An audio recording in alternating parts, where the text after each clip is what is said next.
What is happening, everybody, man? Thank you guys tuning in to another episode of One Big Fire. And we've got a massive fire coming in the house today. I am super excited for today's conversation. Very dear friend and the one and only Mr. Blake Sloan in the house with us. What's up, happening, fellas? What's up, my brother? What's up, man? Glad to be here. Glad to hang with you guys a little bit. Yeah, man. Always love talking to you.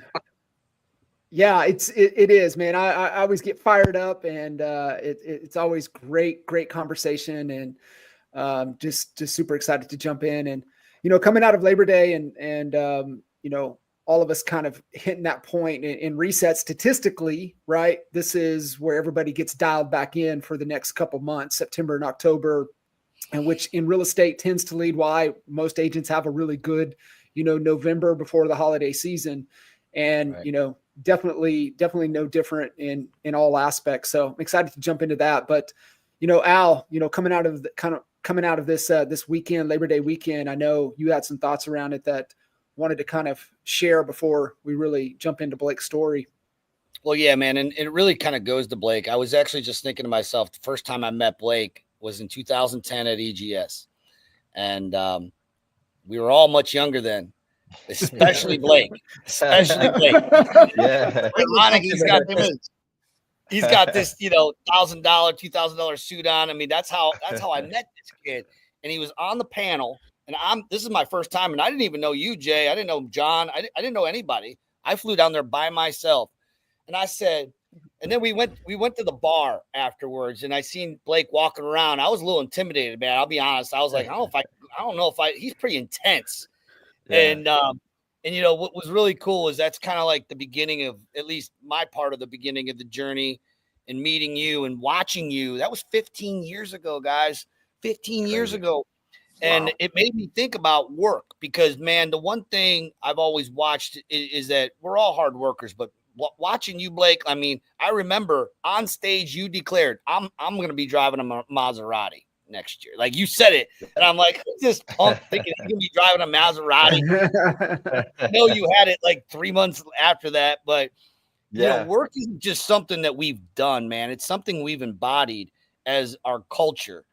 And of course, coming out of Labor Day, I found this cool quote by Cahill Gilbrand, I don't even know who that is, but he said that work is love made visible. Every conversation, every connection, every follow-up we make is more than just a task. It's a chance to show love through action. And there's that made me think of you, Blake, because I mean, you're growing a beautiful family. We've literally traveled all over the world, and you've grown this amazing empire in Myrtle Beach, arguably one of the toughest markets, with a high average sale price right now, a lot of big 50% fallout rate. And yet you still win. And I believe it's because you have focused on your leadership and what's going on between your ears since I've met you, and you just keep challenging yourself and getting better and better and better. So I appreciate you being on here. But what would you say if you're kind of pointing back at your leadership journey? Because we know you're going to be speaking at the Agent to CEO in Cleveland. If you don't have your tickets, the link there, you're going to see this guy live, and he's going to blow your mind. But kind of looking back at work and your focus and what you've done to build this kingdom that you've built in Myrtle Beach, what would be the one turning point from a mindset standpoint that changed everything as a leader? Yeah, that's a great question. I actually just taught on this morning, our weekly team meeting, a little bit. It's about what's separating everybody right now in the marketplace. And you're watching as the market, obviously it's difficult right now, right? Difficult across the country for everybody. But I'm noticing though, is as buyers have gotten more hard to close, right? They're more resistant when they want. Sellers think their property's worth more. The gap has been widening between buyers and sellers, but what's happening is that personal development gap for agents has just gotten wider. And so the ones who are obsessed with growing and the work and being in love with the work on themselves and growing the man or the woman are the ones that are seeing results and they're winning. Most people are just kind of staying in that status quo. But back to that turning point you mentioned, I was talking about this today in a way, just before the podcast, I was thinking about it. And Jay used to talk about this thing with me a long time ago, because Jay I think was one of the first Kendra Reese coaching client or something. We met at Craig Proctor back in the day. But he said, hey man, we got to live a few years of our lives unlike everyone else so we can live the rest of our life unlike everyone else. And that leadership came from developing ourselves and being obsessed with like personal development. We used to always send pictures at 5 a.m., like reading books and doing all these things. And so like now that has continued on. I was talking to my team. I was like, hey, if you're struggling right now, raise your hand if you spent over 5 hours in personal development last week. And only like 2 people raised their hand, which is like really pissed me off. I'm like, dude, what the hell? The market has widened. The skill gap has widened, and it's really creating this massive gap for agents right now. And even team leaders, right? They're still operating like it was 2021, 2022, and they're getting their ass kicked. And I'll tell you, man, like it's been hard for me this year, but I was just telling my team, I was actually sharing that the gratitude. And last week I taught my team this. I said, look, I want you guys to realize that pain is a gift from God. And I told him, I said, pain right now is the only thing that's going to make you change and do the shit you know you need to do, you've been avoiding. And so we talked about that. And I went back and like did a gratitude stack, a journal on it. And like I've grown more this year since February than I probably have in the last 10 years at least. And because it's been difficult, I've had the changes, we've had the challenges. I have 5 different coaches in every part of life, physical. I lost 24 pounds in the last 4 months. Doubling down on body, every single macro dialed in, because I'm like, dude, this is fucking game. This is like wartime, right? And so I've been leading from the front with our team, but most of that up every morning studying, reading, up every morning journaling, talking to God, every night doing my cardio, reading, listening, going back through old school stuff, man. I went back to like Grant Cardone University, all kind of stuff, like so I can make sure I'm able to bridge that leadership gap right now that we're seeing as team leaders, where everyone's kind of getting stuck back and just living the status quo. And I just kind of shared to my team today too of like, look, man, here's the deal. Everybody overcomplicates this in my way. Everybody's just overcomplicating, and the reality comes down. If I'm willing to do what others are not willing to do right now, I'm going to have what other people aren't going to have. That's simple. But we're overcomplicating it. So if I'm doing the same thing everybody else is and just reading a couple books here and there, or just getting up when I feel like it, or not studying, not investing, not having personal development, like they're not going to have anything different than everybody else is. And the masses are getting their ass whipped right now. And so that's just kind of what we're doubling down on. Love it. Wow, man.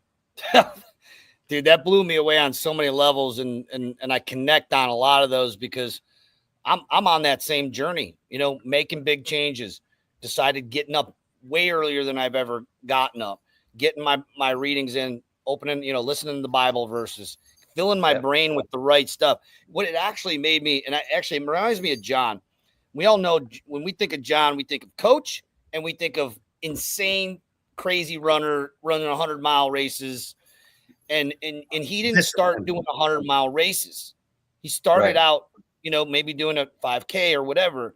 What you kind of described was the foundation that you built. When you were talking to your agents, they're like, yeah, we're not really doing a whole lot of personal development every week. Like, this is everyone that's on this, we've been doing this for so long that we have this foundation we're building off of. We're not just, we might be making some new changes right now, but we're building them off of a foundation that we've been building. And a lot of that goes to you, John and Jay, because they coached us, right? Like they coached us when, you know, and taught us, you know, and connected us with the right people in the right rooms. So man, thanks for sharing that. Yeah.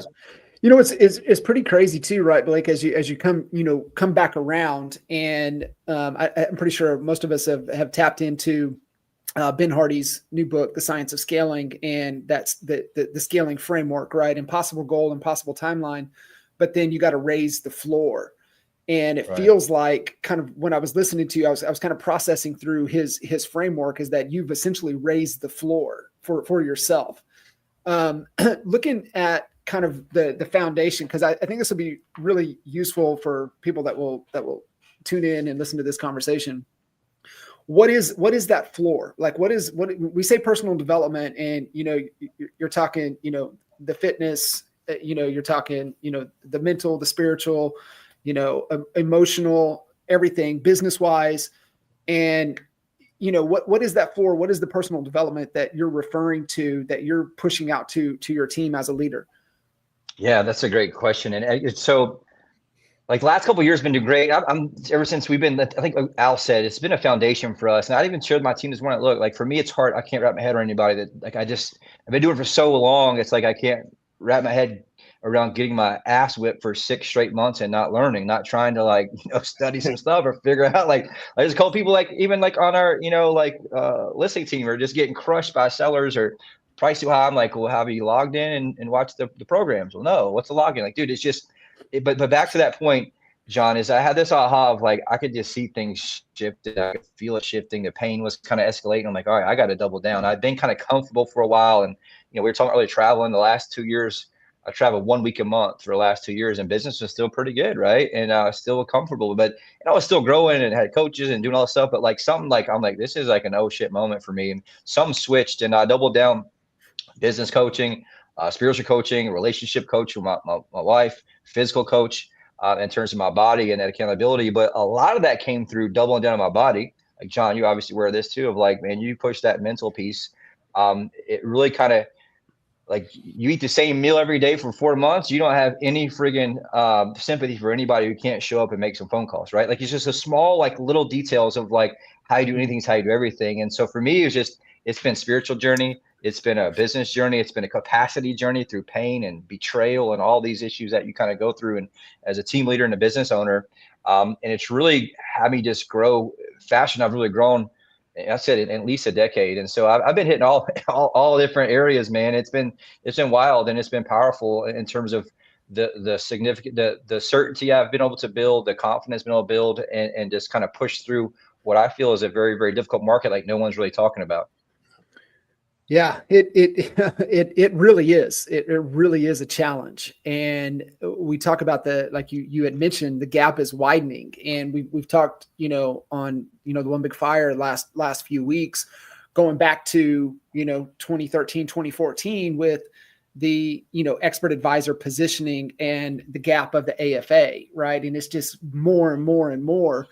And we're definitely also, to me, that foundation of personal development. But as we're in the AI driven era, how are you as a leader, not letting, your agents get consumed with fear, with possibly, how is AI going to replace us, or how is AI going to make things easier for me to still not lose focus of the habits that are absolutely critical as we navigate into the AI driven era?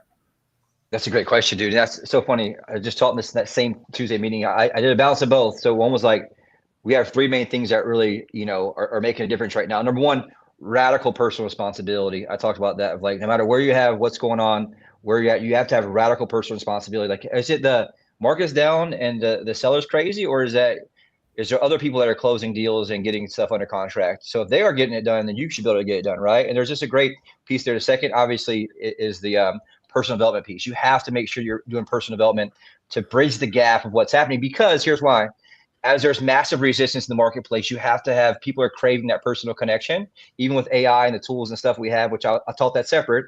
And you have to make sure you're able to go in and access and use sales IQ to access the pain, expand the pain. That's how you're able to reduce resistance in the current marketplace, is going super deep on what their pain is, what their real reason, because everybody's, I'm just looking, but they're really not just looking, right? I'm just want to know what my house is worth. I'm not really thinking about selling, but they have somebody over their house to potentially list it, right? You have to see through that defense mechanism they have right now and the resistance they have to really unlock that and get them to move in a very high resistance marketplace overall. And 3, just massive contribution to your clients, to your team, to kind of push through. But then the other side of that, I've been reading that AI driven leader. I knew you read it recently too. That just kind of talks about like using that for strategic thinking, for guidance, for help, and going deeper. And so the second part of our meeting, we talked about that, of like, look, here's the best ways to use it. Here's how to make great decisions. Here's how we go deeper in having AI interview you to get a much better context in terms of what it's doing. And so that's how we've been alternating both of those. And I've noticed like most agents and people and leaders are just using service level, right? They're not going deeper. They're just talking, having brief, light conversations instead of utilizing the actual tools. But the key part is,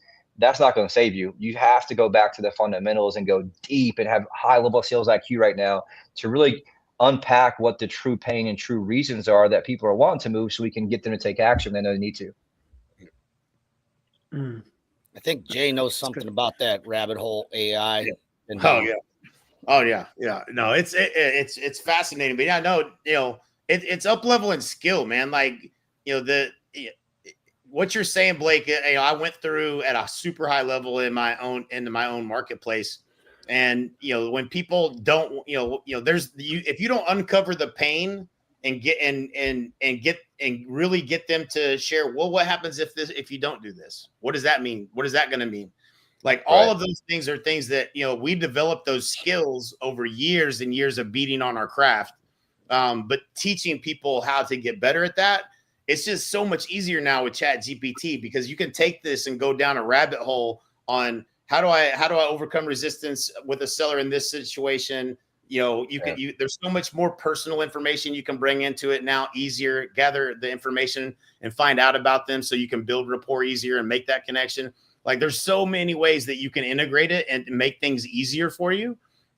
It's just, for those that are seeking and trying to get better, it's easier, I think, now to get better than it was when, with us, it was repetition, Yeah. Well, I remember that you would take, remember every conference or every time we would travel, dude, you would take 2 suitcases. One was like your actual suitcase, your clothes, and the other suitcase was like your books and your CDs and stuff that like your study and stuff, right? Yeah. That was crazy. That was a big lesson I learned from you too, of like, look, even travel, dude, I'm taking my personal development tools and my items and things with me. Now it's just like, right here, but still. Right. Yeah. Yeah. But now you got that. Now you've got that all. Literally every mentor you could ever imagine, every book you've ever could read, specific to your situation in your pocket.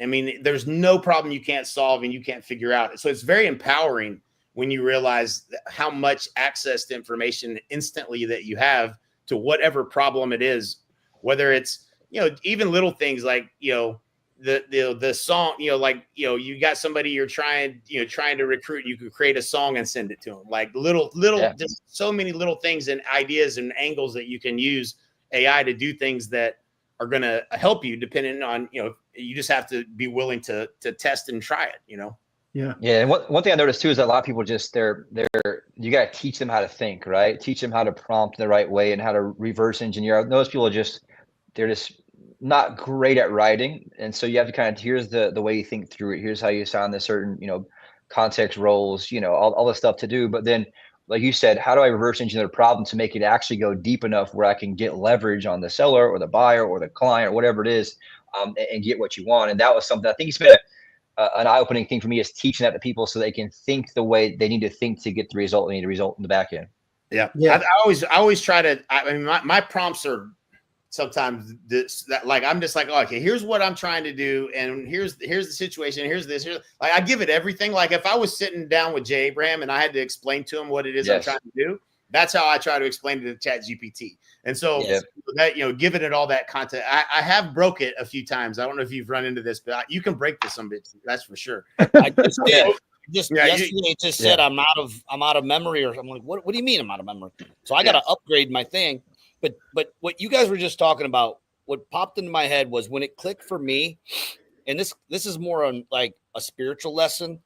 And I've told John and Jay the book that I'm real deep in. In fact, I just finished it, and now I'm on the next kind of version of it. It's the lecture series on the untethered soul. Yeah. Best book I've ever read in my life, hands down. And I'm about to reread it, but they have the lecture series on it. One of the many lessons in it is letting go and just stop resisting. Mm-hmm. And I'll tell you this, that is the opposite of what I did for the first 20 plus years of my career, man. It was all about, it was all about force not power. Mm-hmm. And the power versus force is a whole nother, great book and everything. But when you understand the distinction between the two, and it's tough too, but like letting it what's going to happen is what's going to happen. Mm-hmm. The part that I will make a bold statement and say, for some of the success that I've seen, I've had a 0 in the spirituality category. Every time I took the test, the five circles of life or whatever, like that was just always a big goose egg for me.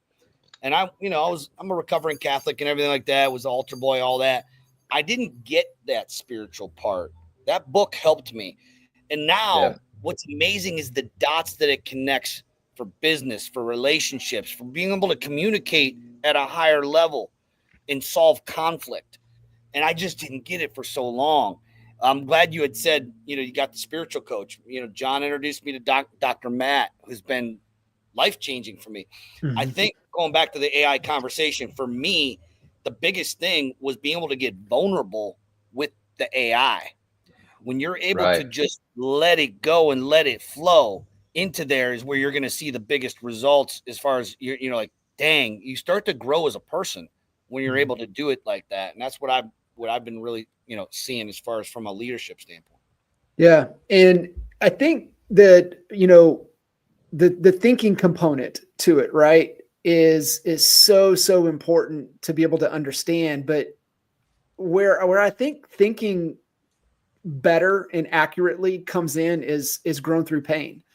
And it's the tough challenges and the things that we sometimes knucklehead ourselves into, right, to navigate and work through, but also some of the tough things that we just force ourselves to do, right? That's like, for me, where running is right now is just pushing the boundaries of like exploring, the level of pain, just because I've seen the correlation that everything else is not painful stuff, that people lose sleep and tend to do harm, like, doesn't even really phase when you're able to understand and work through. But also, I think too, thinking and questions to ask and who to pay attention to and consume and the coach is when what the problem is. And I love what you said about radically transparent. That's Al's 100-0. That's, own the outcome, whatever frame that you want to use.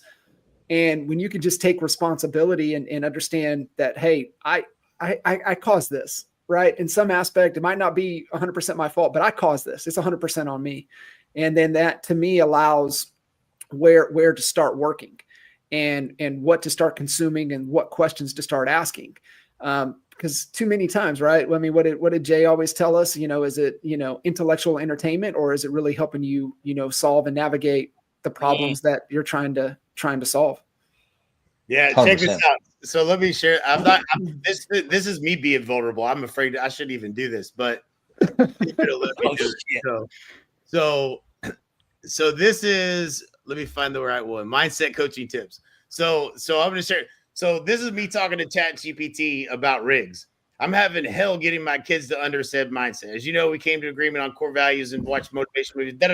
So I'm going through like this whole thing with it, right? And then, so this is what it said. Got it. Here's the straight truth. You're trying to teach an 11-year-old the mindset of a Navy SEAL. Yeah. Right. So I'm like, I was laying in bed and I was like, man, like I've got to figure it out because I lost it. I mean, he triggered me with complaining about something after football practice because he dropped a couple passes, and I'm like, bro, you got to suck before you get better. That's the process. Like we know this. We watch motivational videos every night. We had and so it helped me though. Like we were watching them in the morning, watching them at night. Then we went to watching them, writing down your takeaways. How are you going to apply it? What are the commitments you're going to make? Like, and get, and then watching them, like I went from watching Riggs not work on his handles left-handed when he knows he needs to all day long, because he picked a time the next day he was going to do it by. He came home from school and he's like, man, I thought about it all day today at school. He's like, I decided I'm just going to do it. like I didn't have to tell him. Right. And so like, but for me as a leader trying to lead these monkeys, I'm like, man, I can't go to sleep tonight knowing that I could go get the answer of how I could be better. I can't just go to sleep and not try to go get better. Right. Like that's not in me. And so now I get up and I'm like typing it all up. It gives me this whole plan on how to approach it. The next day, implement the plan. Right. Like it's crazy how no matter what problem you have, if you leverage AI to help you, it don't matter if it's with your wife, with personal, spiritual, money, whatever it is. Yep.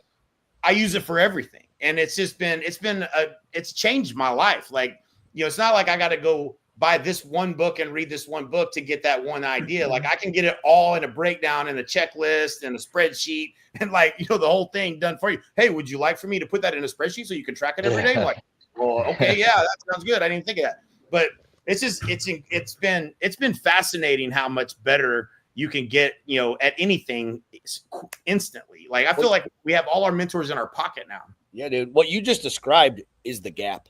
That's the new gap. Right. And I think the key part though is like we've spent years and years and years stripping away layers and layers and layers of just the bullshit, right? And like I find that the more radical responsibility you have, the more truthful you are, and the less lies you tell yourself, the more clarity you can have in the pain or the actual problem, right? Where a lot of people tend to avoid the problem and just create a story to justify their situation. You have to be real and raw with yourself, right? We call it in our office SFL, like stop fucking lying, right? To make sure you have the truth. There's the reality, right? And there's a fact and there's a truth. People tend to twist the reality to match the truth they want. You have to be able to get to the facts so that you can give the right information, the right data to get the right output. And it's the same with ourselves in our own mind, or our human intelligence or the artificial intelligence, the same thing, the same principles. And I think that's something that we spent decades, of perfecting, or just being real to ourselves and get real to the problem. And that allows you to get so much faster response and growth. But like, you got to know the pain, like John said. And one of the best quotes I got was from Garrett White. He said, when I know your pain better than you do, I own your mind for life.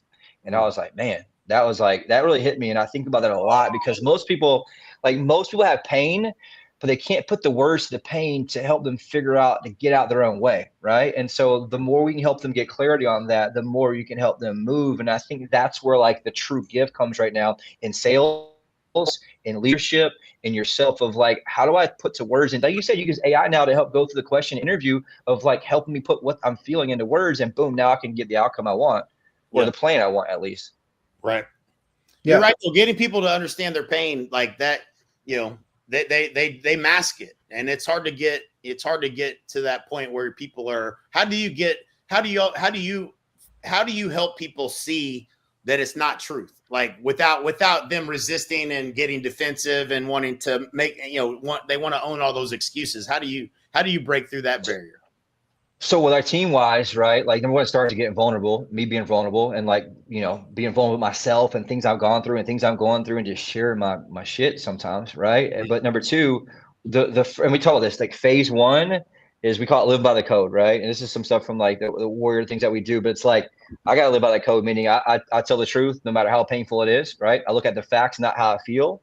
And most people live in feelings instead of facts, right? But facts are the only thing that allows you to dig yourself out and have that radical personal responsibility where I own everything. And back to 100-0. But even if it's like, I was telling an example like today of like, hey, so-and-so's on, on their third or fourth divorce. They could have 4 crazy wives, or they could be the problem, right? In terms of how do I, and even though let's say that the 4 wives were crazy, it's still their fault for picking 4 crazy women, right? So like, you have to have that ability to pull that in and say, okay, what am I doing? And how do I have that radical responsibility? But when, as leader, starts myself, we just got to preach it over. And it takes time, man. Like, people have been conditioned their whole life to create stories and to justify for protection, right, of their ego and themselves, and to try to have some status in their culture.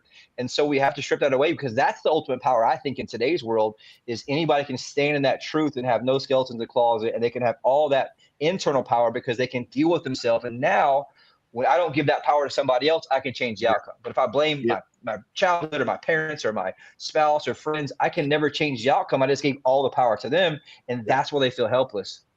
Right. Oh, that's good, man. That's good. One of the things that I picked up on with my kids in doing this has been, if they don't do the work, getting them to think about what were the thoughts that they had, and understanding that the only reason it didn't happen was because you talked yourself out of doing something you knew you should do too, right? So like paying attention to the your internal voice, and realizing it's not because you didn't want to do it, or you didn't want to do it.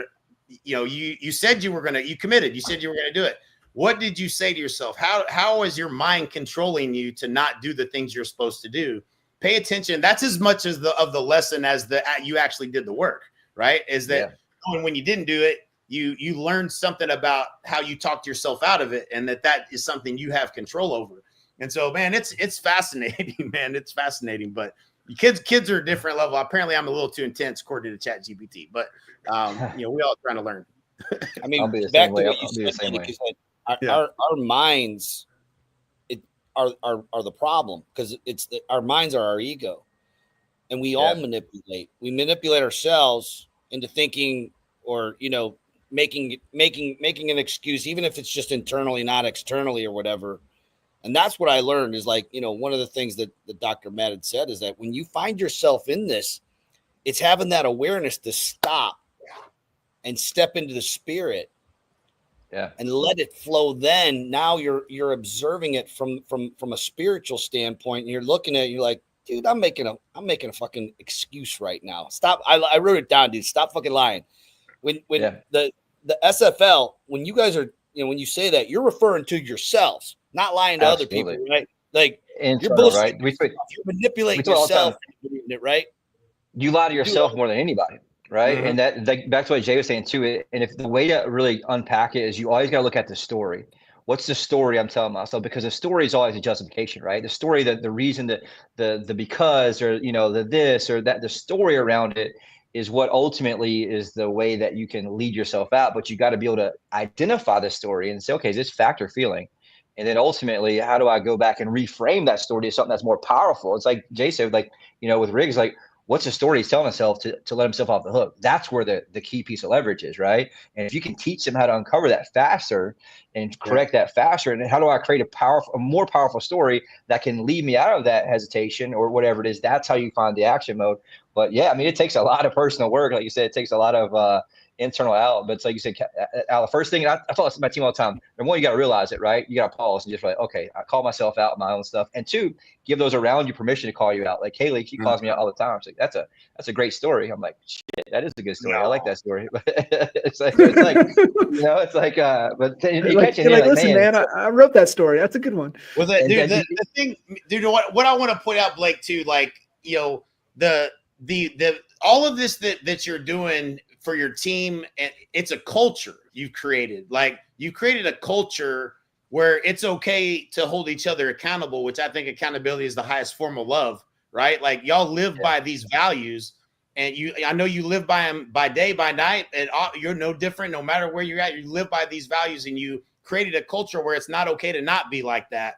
And that's why you've been so successful. It's why you won. It's one of the most profitable teams that exists in real estate today is your team in Myrtle Beach. And it would not be that if it wasn't for the culture that you've built around these principles.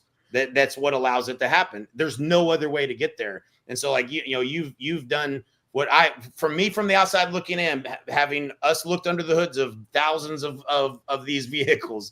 This right. is the machine, and you have laid the foundation as perfectly as one could be laid to do what you do. So, man, I'm proud of you, brother. I appreciate you guys. Appreciate you. Blake, building on that, I want to, if you don't mind, just unpack that just a little bit, because what Jay's, culture is not what you say or the words on the wall. It's how you truly behave, right? You are what you are. And so for you, obviously the radical transparency, the personal development, but what are some of the other values that you guys, live by? Because this is so important for people to get, right? Core values drive everything. And those are our decision-making filters, the should not, and, hire, fire, train, coach, lead, mentor to them. What are some of your other values that you guys, live by? That's a great question, man. And I tell you, like, back to that, and it's hard. You guys know, like, if you kind of, the hardest part about being a leader is just holding the standard, right? And I think that and this is my big lesson I've learned the last year, is, I'll get to that in a second to answer that, is that if you're not recruiting consistently to the team like you need to enough, you'll tend to be hostage, right, to these people on your team or whatever it is, and you'll tend to want to bend the rules, right? Because then all of a sudden you're worried about profitability and things go on. So this year has been one of my biggest lessons. Like, look, man, like, I'm living me and all of me, 100% of me, and who I am. I'm leading to the front, regardless of what the costs are maybe. And obviously, it takes a lot of self-reflection. I'm always trying to call myself out on it and lead from the front, lead by example. But same thing we always talk about, right? 100% accountable, zero excuses, right? Excellence in every aspect. We live by that for our clients and things like that. Obviously, the one we talk about all the time is do the work in terms of who we are, what we do, how we do it. Obviously, personal development is huge, because I feel like that comes through. When people actually do personal development, they actually feel fulfillment, they feel progress, they feel like they're growing, and we're constantly hammering on those. And I was just sharing this morning, because we have all this stuff on the wall, right? I'm like, look, if you take the three that are most important right now, what's going on is, number one, obviously radical responsibility. Number two, personal development. Number three, contribution to the team, people around you, things like that. And I think you're seeing everybody who's doing this at a high level right now. Like, that's all that really kind of matters. I'm trying to, like, simplify it right now in this. This chaos with our team. I'm like, look, I told them at the meeting, like, we got all this shit on the wall. The three that mean the most are these three right here. And that's what I talked to them today. I said, we overcomplicate everything right now. And I said, back to that part I was talking about. I was like, if I show up the same time everybody else does, guess what I'm getting? The same as everybody else. If I leave the same time everybody else does, I'm getting the same as everybody else. If I read the same amount of books everybody else does, I'm getting the same as everybody else. I'm like, y'all, we overcomplicate this shit so much. All you gotta do is just double down and do more than everyone else. I gotta be here earlier than anybody else, stay here later than anybody else, read more books, study more stuff, role play more, and just do the basics that we know we should be doing, but we want to avoid that and try to overcomplicate it so we can avoid that accountability and know what we need to do. And so that's what I've been hammering on lately. And I've been leading for the front. I show my people this picture. I'm like, look, and I was intense today in our team meeting. And I was like, look, I don't ask y'all to do any of this shit I don't do. And I said, the reason I can stand up here with intensity, I share the picture. I was like, this is me last night at 9:59 p.m. walking, doing my cardio and listening to audio and training, getting better while everybody else is fucking sleeping or partying, whatever else is on Labor Day. And I asked my team to stay. I was like, hey, we had like 6 or 7 of you guys here, which is I was like, who here can raise your hand and tell me what Labor Day is about and the history behind it? Not one person. I'm like, cool. Does anybody know? No. One person like had a guess. I'm like, no, actually it was started by labor unions, right, in New York City to celebrate the Industrial Revolution and the workers in there. I was like, how many of you guys are super passionate about the Industrial Revolution? They're like, none. I'm like, well, then why the fuck are y'all taking the whole day off, not doing anything, getting hammered, not getting better, not progressing? Because you're just following the masses and doing the status quo. And I said, to have power and difference in today's marketplace, you got to be different. And that was my message this morning. And I was like, I was pretty fired about it, as you can probably tell. And they were laughing about it afterwards. Our inside sales guy's like, bro, I can't believe you just went there with the Industrial Revolution and who's passionate about it. Like, it's true, right? Because like people are just like, they're just going along doing just enough, just status quo, barely enough to show up. And they can't figure out why life's not working, why they're overweight, why they're not, able to be present with their kids, while they're struggling. It's like, man, I was telling them, like, some of y'all have been struggling with the same objections for 6 months, but you won't get up early and watch some videos that tell you how to overcome it. But so like, that's the key part about that. I think right now, the big, in multiple teams I'm seeing, multiple agents I'm seeing across the country, it's that same, they got to level up and have those 3 main core values right now. Yep. I love it. I love it. Money. Great stuff. Can't wait to see you in Cleveland, man. You're gonna light this city up. I told John, man, I told John, I want to be just real and raw. And like, we've had some pain and struggle, and we've done pretty well. Like I said, I can't remember last time we sold less than 500-ish homes. And I can't, it's been a long time.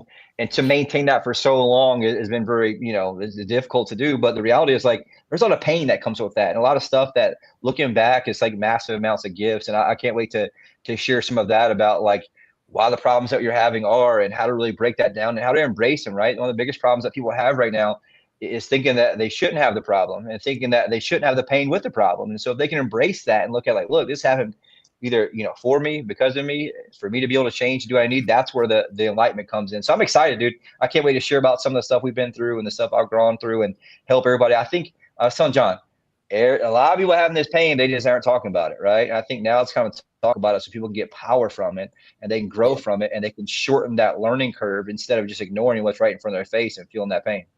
Yeah. So Dude, good. I love it, man. And if everyone's listening to this, like, I hope that you're getting some takeaways that, don't wait for the pain to be so intense to where you're in this dark, deep hole and depressed. Like, you know what I mean? Like, this is about stop fucking lying. Like, own it where you're at this moment. And if you know that you need to grow, I mean, if you're trying to grow your business, you have to grow personally and professionally. You got to grow between the ears before you're going to grow in the bank account. And this is a perfect, I got to end on this quote because it's right up this alley. And for a lot of people in our business, they get into this business to make a lot of money. I want a better life for my family. I want to make a lot of money. I mean, nobody gets into real estate. It's like, I think I want to make $50,000 a year. That's okay with me. Like, they want to go big. And this is this line. I don't know who the quote was from, but the highest reward for a man's toil is not what he gets for it, but what he becomes by it, which is exactly what we've been talking about. Yep. What if that was the reward? It's about shifting our perception of what the outcome should be versus transformation. And your experience, you said more transformation since February than maybe even the last decade. I feel like that in the last 4 weeks. Yeah. And so, it's a gift, right? And I tell you, it really is, man. If you heard anything on this podcast, I hope you wrote some writer downers, and that's a writer downer. So I appreciate you guys. We're going to see you in 3 weeks, 3 weeks from today in Cleveland, Ohio. I'm excited to run it back with you guys again, man. We had lots and lots of memories, lots and lots of growth, lots and lots of pain stories. And so I'm super excited to hang with you guys and share and learn and just kind of be a part of the great energy. Yeah. Awesome, man. Looking forward to it. Agent Thanks, to guys. CEO, CLE, or you go to honeybadgernation.com, get your tickets, and we'll see you guys in Cleveland. Brother, appreciate you. Cuz, Love you guys. See ya. we'll see you guys. All right. Love you. See you guys.